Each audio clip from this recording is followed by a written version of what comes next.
မိသားစုဝင်တွေဘေးကင်းလုံခြုံဖို့အတွက်ညီမဖြစ်သူဟာမတက်တာပဲမိမိကိုယ်ကိုအနစ်နာခံပြီးအမဖြစ်သူရဲ့နေရာမှာအစားထိုးအိမ်အောင်ပြုခဲ့ရပါတယ်ဒါပေမဲ့သူမလက်ထပ်လိုက်ရတဲ့သူဟာပြည်သူတွေရဲ့ပါဇက်ဖျားမှာအဖြူရောင်ဝူချံတင်မင်းတမန်လို့အော်ဟစ်နေကြတဲ့အေးဆက်ပြီးသွေးအေးလာတဲ့အိမ်ရှိမင်းသားစိန်တူးဖြစ်နေလိမ့်မယ်လို့မထင်မှတ်ထားခဲ့ပါဘူးရန်ရှင်းကအမဖြစ်သူရဲ့နေရာမှာအစားထိုးပြီးလက်ထပ်ခဲ့ရတဲ့အကြောင်းရင်းကတော့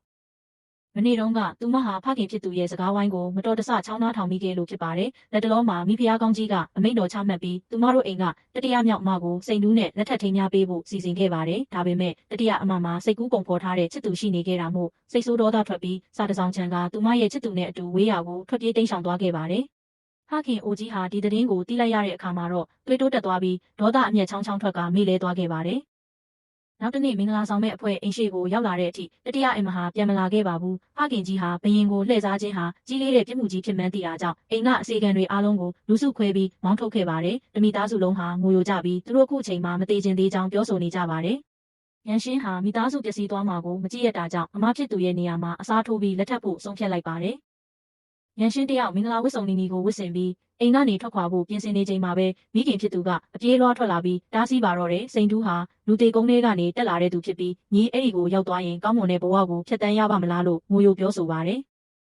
ပြီးနောက်ရွှေငွေရတနာအသုံးဆောင်အတစ်တာလေးကိုသူမလက်ထဲထည့်ပေးပြီးအမြန်ဆုံးထွက်ပြေးလွတ်မြောက်အောင်သွားဖို့ဘယ်တော့မှပြန်မလာဖို့ပြောပါတယ်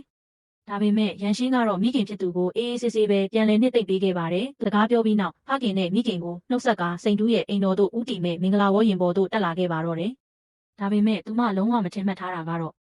လမ်းကူးလက်မှာစိန်တူးရဲ့ချင်းချောက်မှုကိုခံရယုံတင်မကပဲအိမ်တော်ကိုရောက်တဲ့အခါမှာလည်းမင်္ဂလာပွဲရဲ့ပျော်ရွှင်စရာငွေသက်နှဲငယ်မျှပဲမရှိတာဘူးပါပဲ။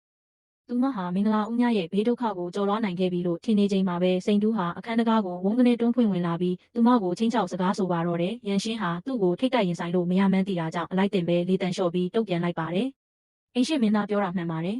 ။ကျမအမိန့်တော်ကိုလက်ခံပြီးပြီဆိုတော့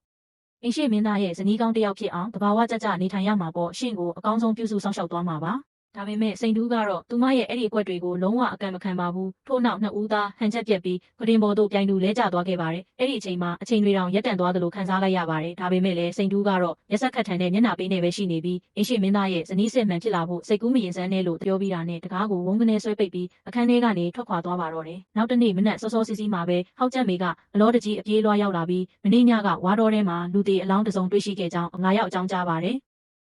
ရန်ရှင်းဟာမှုခင်းဌာနရဲ့မှတ်တမ်းရာရှိတဦးဖြစ်တာကြောင့်အမည်မသိအလောင်းတွေတွေ့ရှိတိုင်းမှာသူမဟာပထမဆုံးအချိန်မှာပဲအခင်းဖြစ်ပွားရာနေရာသို့တွားရောက်စစ်ဆေးလေးရှိပါတယ်။တေဆုံးသူတွေဟာလင်မယားနှစ်ဦးဖြစ်ကြပြီးနှလုံးမှာအထုတ်ခံရပြီးသွေးထွက်လွန်ကတေဆုံးခဲ့ကြတာဖြစ်ပါတယ်။ထူးဆန်းတာကဒီလောက်ပူပြင်းတဲ့ရာသီဥတုမှာအလောင်းတွေဟာပုတ်ဆက်တဲ့အနံ့ထွက်မလာပဲဆေးဘက်ဝင်အပင်တွေရဲ့အနံ့သက်တွေရောနှောထွက်ပေါ်နေတာပဲဖြစ်ပါတယ်။အမှန်တရားကိုပုံမူဖော်ထုတ်နိုင်ဖို့အတွက်ရန်ရှင်းဟာအခင်းဖြစ်ပွားရာနေရာသို့ကိုယ်တိုင်လာရောက်စစ်ဆေးခဲ့ပါတယ်။အဲ့ဒီအချိန်မှာပဲစိန်တူးဟာလည်းအခင်းဖြစ်ပွားရာနေရာကိုရောက်ရှိလာပြီးသူမကိုအိမ်တော်မှာအေးအေးဆေးဆေးမနေပဲလူသေးတွင်းထဲကိုဘာလာလောက်တာလဲလို့ချက်ချင်းမေးခွန်းထုတ်ပါတော့တယ်။ရန်ရှင်းဟာငယ်စဉ်ကတည်းကဆရာကောင်းသမားကောင်းတွေစီမှာပညာသင်ကြားခဲ့ပြီးမှုခင်းစစ်ဆေးတဲ့နေရာမှာထူးချွန်တဲ့ပါရမီရှိသူဖြစ်တော်လဲစိန်တူးကတော့သူမကိုအိမ်ပြန်ပြီးဇနီးကောင်းတစ်ယောက်ရဲ့ကျင့်ဝတ်ကိုသာတင်ယူဖို့ပြောဆိုခဲ့ပါတယ်။